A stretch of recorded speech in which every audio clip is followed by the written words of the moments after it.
Rahul.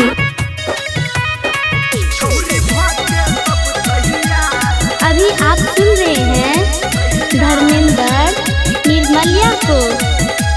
DJ Rahul Rahul. Music by Raj Govind.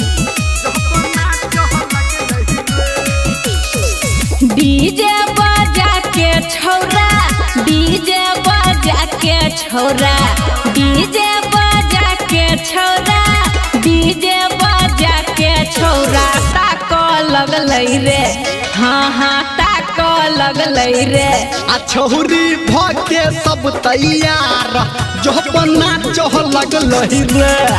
छौरी भके सब तैयार, जो बना चह लगलै रे। डीजे बजा के छौरा, डीजे बजा के छौरा, डीजे बजा के छौरा, डीजे बजा के छौरा। ताक लगलै रे, हाँ हाँ ताक लगलै रे। आ छौरी भके सब तैयार, जो बना चह लगलै रे। छौरी भके सब तैयार, जो बना चह लगलै रे। डीजे राहुल।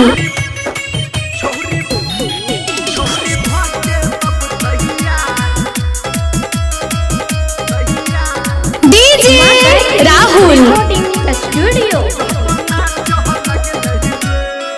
हाँ खींच लगलै सेल्फी छौरा अपना मोबाइल से।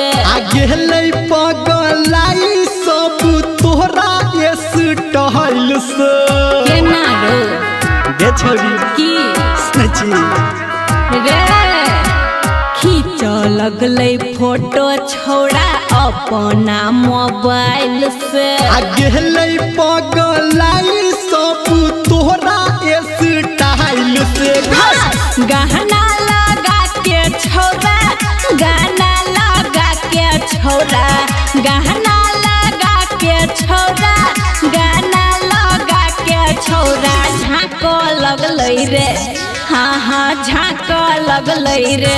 आ छौरी भके सब तैयार, जो बना चह लगलै रे। छौरी भके सब तैयार, जो बना चह लगलै रे। हिला देलकै।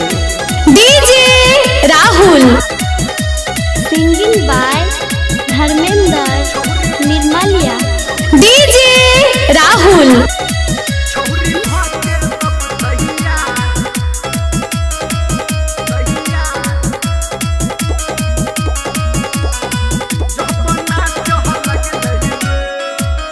सूट सलवार हमर नया रहे कुरती। आ कहौ निर्मलिया तोहर देखलौं गे फुरती।